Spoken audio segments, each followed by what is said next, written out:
Hola amigos, hoy quería hablarles del origen de las perdices. Este tema lo pidió Germán Bosch, que es miembro del canal, y quería aprovechar para agradecerles a todos quienes apoyan este proyecto, viendo los videos, dando like, comentando y si pueden colaborar económicamente, muy agradecida también. Antes que nada quería contarles que la gente llama perdices y codornices a 3 grupos de aves completamente diferentes. 2 de estos grupos son galliformes, pero están en familias distintas.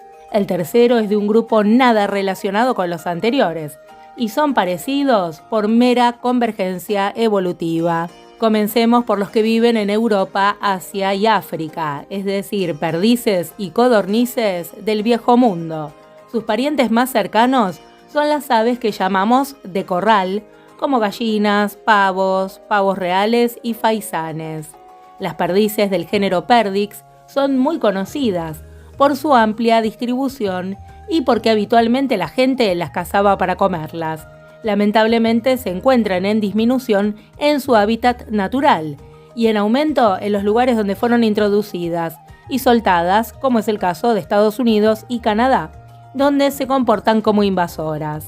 De hecho, en Suiza se extinguieron por completo, pero un plan de reintroducción las volvió a insertar, previamente mejorando el hábitat. Según este estudio, las perdices requieren pastos altos o arbustos y que no quede el suelo desnudo durante ninguna parte del año, ya que en la cobertura vegetal obtienen el alimento y la protección contra los depredadores, los adultos y las crías, dejando franjas de pastos y matorrales.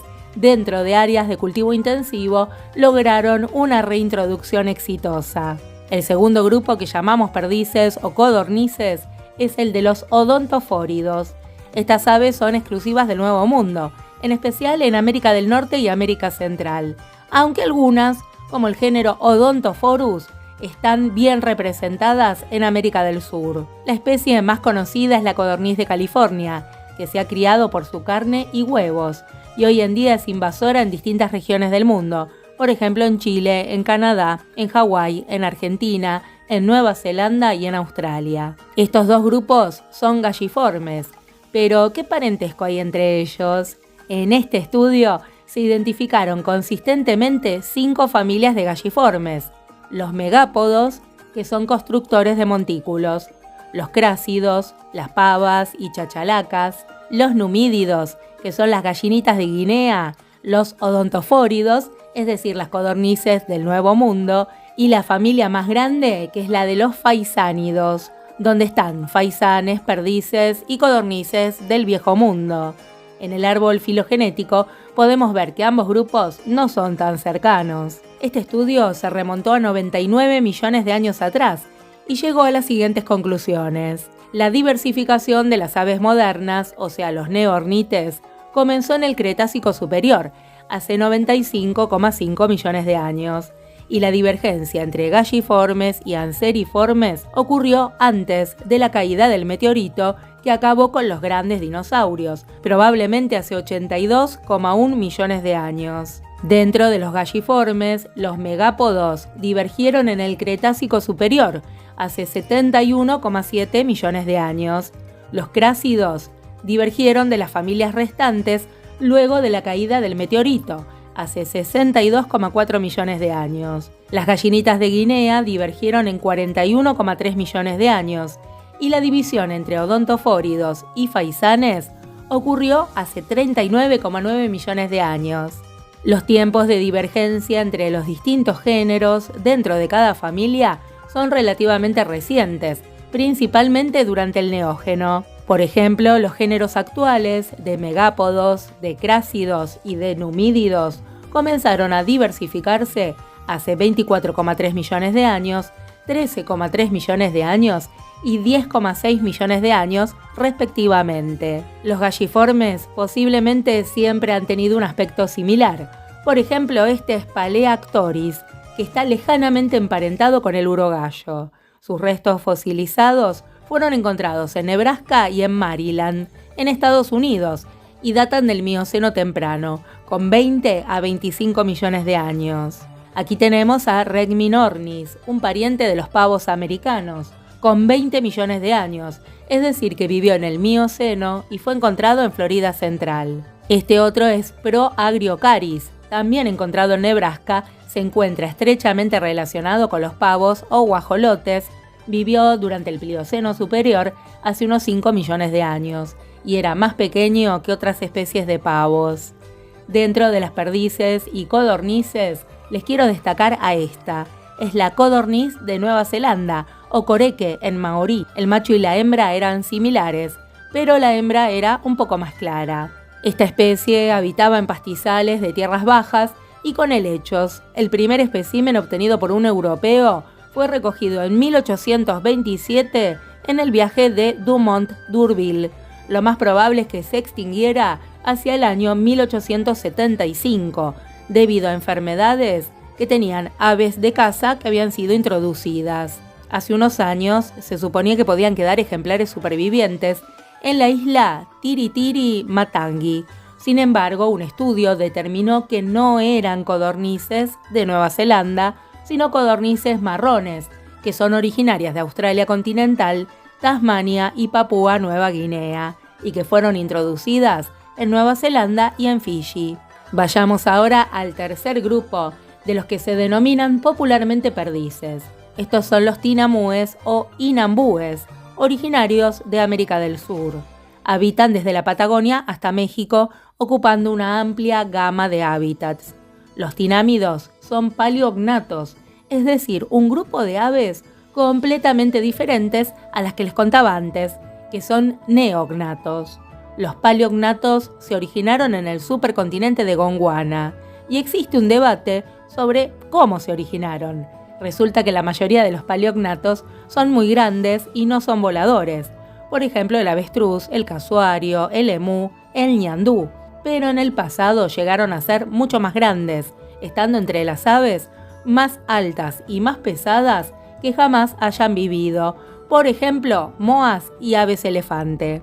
Este debate que está vigente es sobre si el antepasado común de todos los paleognatos era no volador, y la distribución que llegaron a tener se debió a la separación y fragmentación de Gondwana.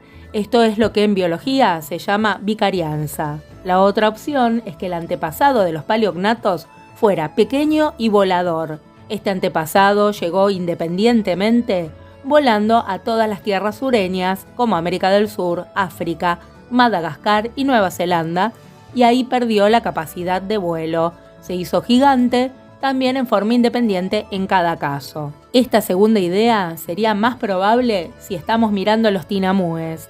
Ellos todavía son relativamente pequeños y son voladores, aunque evidentemente los paleognatos tienden a perder el vuelo, ya que los tinamúes tampoco gustan de volar.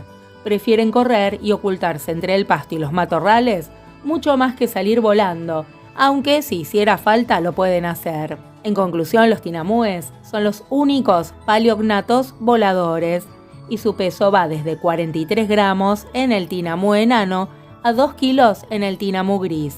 En estas aves, las hembras son mucho más grandes y quienes cuidan los huevos y empollan son los machos, también una característica de otros paleognatos, como por ejemplo el ñandú. En la actualidad, las aves abarcan unas 11.000 especies y el 99% de ellas son neognatos, es decir, todas menos estas poquitas.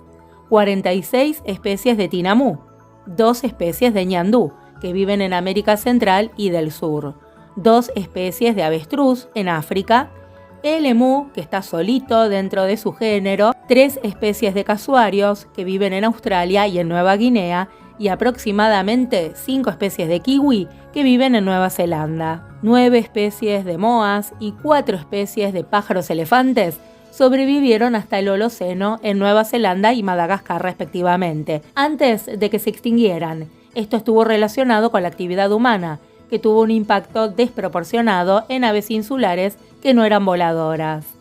A pesar de ser relativamente pobres en especies, los paleognatos existentes y recientemente extintos abarcan una impresionante gama de tamaños corporales y ecología. El grupo contiene especialistas en hábitats abiertos, como por ejemplo el emú, habitantes del bosque, como el casuario, estrategias de alimentación que van desde omnívoros nocturnos, como el kiwi, hasta ramoneadores mega herbívoros, como lo fue el moa. El avestruz común es el ave existente más grande del mundo, tanto en altura como en peso, con grandes machos que alcanzan tamaños de 2,8 metros de altura y 156 kilogramos. Se estimó una masa corporal de 860 kilos para el pájaro elefante Borombe titan, lo que convierte a esta especie en el ave más pesada jamás descubierta. Las hembras del moa dinornis robustus eran menos grandes, pero parecen haber sido las aves más altas descubiertas hasta ahora, alcanzando 3,60 metros. Los fósiles más antiguos pertenecientes a tinamúes aparecen en las formaciones Pinturas y Santa Cruz del Mioceno temprano de la Patagonia Austral. Esta aparición aparentemente abrupta es probablemente debida al limitado registro que tienen las rocas del Eoceno en esta región. Las estimaciones de divergencia molecular sugieren que el origen de los tinámidos ocurrió a finales del Eoceno o principios del Oligoceno, coincidiendo con el enfriamiento a gran escala y la aparición de un hábitat abierto en América del Sur, que condujo a la renovación de la fauna de mamíferos en la región. Un húmero izquierdo de la formación Santa Cruz fue descrito como una nueva especie, Crypturellus reai. Crypturellus es un género que ya existe hoy en día dentro de los tinámidos. Restos fragmentarios del Mioceno tardío fueron asignados a los géneros existentes Eudromia y Notoprocta. Bueno amigos, espero que les haya gustado saber de estas aves que popularmente llamamos perdices, pero que son un caso de evolución convergente. Y si les gustó, nos encontramos muy prontito. Cuídense un montón.